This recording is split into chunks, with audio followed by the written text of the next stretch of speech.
The real Russian scandal is the collusion between Barack Obama and his administration and the Russians. Obama's team used the pretext of Russian interference in the election to justify wiretaps and illegal leaks of the Trump team, including a U.S. senator and now attorney general. What is really going on here? And I just want to repeat what I said at the opening of the hour, because it wasn't happenstance, and I mean it.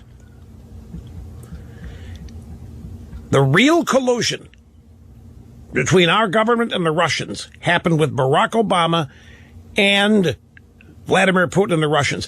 And just to reiterate, I want you to remember some things. Just ask yourself, how far back do you have to go into the campaign before you remember hearing that Trump and Putin were buddies? Remember when Trump was getting all excited about the fact that Putin was praising him. And then Trump wouldn't release tax returns. And so there became a new narrative, and that is that Trump and Putin are good buddies. And this could be very bad for the United States. The way it manifests itself, Trump is such an idiot. He's such a neophyte. He's such an outsider. He doesn't know things. He doesn't understand. And he wants to sidle up to Putin just because he likes Putin, because Putin likes him. You know, Trump's such a sophomore. And so Trump really poses a great danger because Putin doesn't like him and Putin doesn't like us, and Putin is playing Trump for a fool and all that. So that gets the ball rolling that there's a tie, that there's a connection, a bromance, if you will, between Putin and Trump. And there isn't. The real bromance is Barack Obama and the Russians. That makes more sense ideologically, it makes more sense politically, and it makes more sense historically. We know that Obama has worked with Putin on the disarming of the United States nuclear arsenal.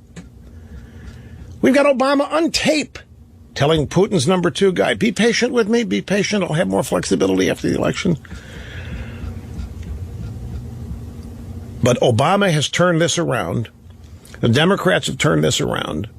And they're now saying that it is the potential danger of Trump working with the Russians. They use this potential danger to justify wiretaps of Trump's team during the campaign and the transition. And this is what's justifying this so-called illegal leaking. If the fake news were not so insanely and irrevocably left-wing, the effort by an outgoing president to undermine his predecessor using intelligence agencies would be a bigger scandal than Watergate, because that's what's going on here. That's what's unprecedented. I mean, Truman and Eisenhower hated each other, but when Eisenhower assumed office, Truman went back to the haberdashery and independence, and that was that. Obama hasn't gone anywhere. He stayed in Washington, and he is running the resistance. And that, my friends, is a bigger story than Watergate could have ever been.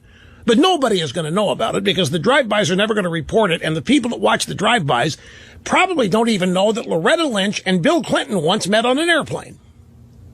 I don't think they even know 90% of the stuff that you know about Obama and Hillary and the Democrat Party, because the media they watch never reports it.